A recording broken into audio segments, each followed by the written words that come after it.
and his television series can be seen even today. But George Reeves, the living, breathing embodiment of that cartoon hero Superman, was merely mortal.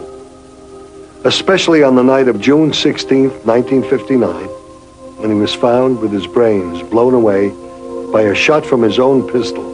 The police said it was suicide. Others aren't so sure. Faster than a speeding bullet. More powerful than a locomotive. Able to leap tall buildings at a single bound. Look, up in the sky. It's a bird. It's a plane. It's Superman. Faster than a speeding bullet. Faster than a speeding bullet. Faster than a speeding bullet.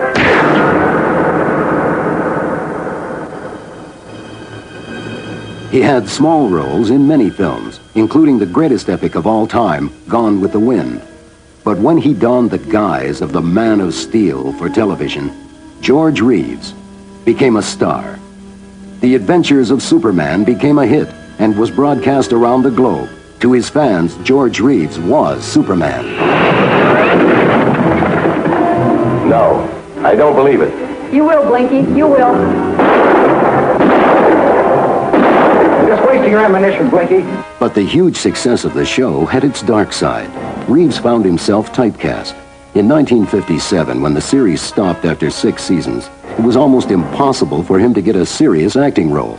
He resented being identified so closely with Superman and began to complain that Hollywood had discarded him when they could no longer make a buck on him. But Reeves' personal life seemed to be going better. He was engaged to former New York actress Lenore Lemon and looking forward to their wedding just days away. It was a wedding that would never happen. On the night of June 16th, 1956, George Reeves was found sprawled dead across his bed in his Hollywood Hills home, shot through the head with his own gun. Though there was no doubt that Superman was dead, how he died would forever remain a mystery. Reeves' close friends, actors Gig Young and Alan Ladd, both of whom later committed suicide, insisted it was murder. Young said there was no way Reeves was capable of bumping himself off, and Ladd said Reeves was never happier. Both suggested an unidentified woman had murdered him. George's mother also believed he was murdered, so she hired attorney Jerry Giesler and private detectives to investigate. She told them, "I don't care what it costs. Find the killers." Her private detectives said, "This case has so many twists and turns, it could have been written by the master of mystery himself, Alfred Hitchcock." It all started with the police department hearing conflicting stories. When they arrived on the murder scene, Lenore Lemon and her party guests were still at George's home. What happened here, Mr. Bliss? Well, she said, "You want to meet Superman? He's a very, very good friend of mine." And I said, "Is the Green Hornet going to be there too?"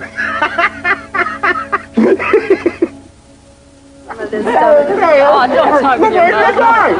Oh, Georgie, welcome to the party. This is Bill Bliss. He's a friend of Carol's. Bill, this No, don't tell me. It's a bird. It's a plane. What the hell is going on? George, these are our guests. You should be a little... I don't give a damn who they are. They have no right to come barging in here at all hours. Why don't you take your damn party someplace else and leave me alone? I'm going back to bed. Oh, he's going upstairs to shoot himself.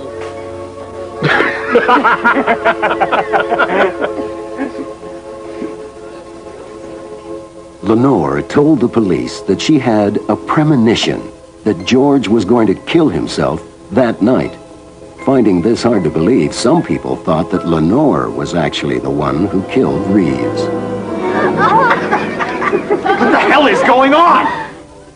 George, these are our guests. You should be a little... I don't give a damn who they are. They have no right to come barging in here at all hours. Why don't you take your damn party someplace else and leave me alone? I'm going back to bed.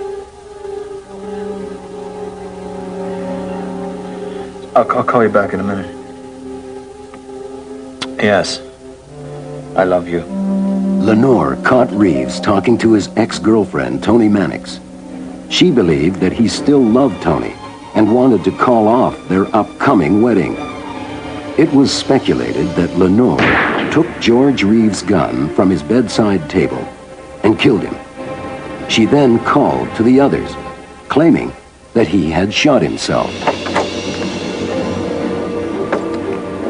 See, I told you. He shot himself.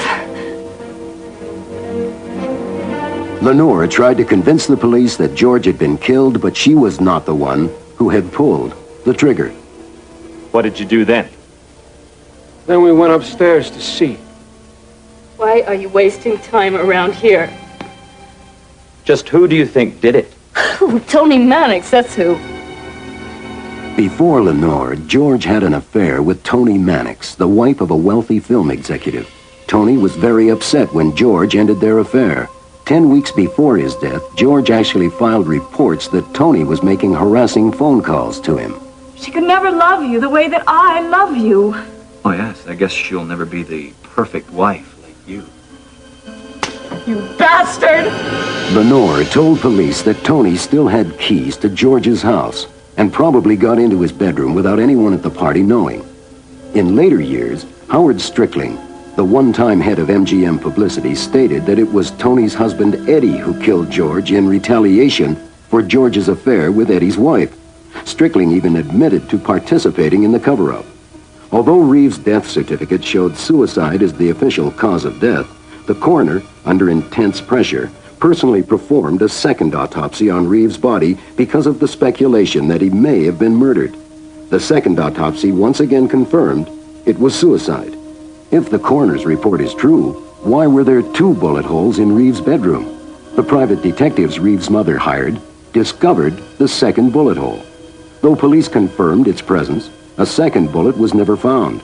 Attorney Giesler quipped, "George was a fine marksman, and suicides very rarely have a chance to shoot twice. Why were there no powder burns on Reeves' body?" The police report stated that the gun that killed him must have been held far away from his head not to leave powder burns. Too far for a suicide? Why was his body found on its back, not pitched forward like in most suicides? His business manager claimed Reeves was not depressed over money. George knew that scripts and budgets had already been approved for a new round of Superman episodes, which included a huge salary for himself. The mystery surrounding George Reeves' death may never be solved, but there is an unusual postscript. Reeves' will left instructions that his entire estate be given to Tony Mannix.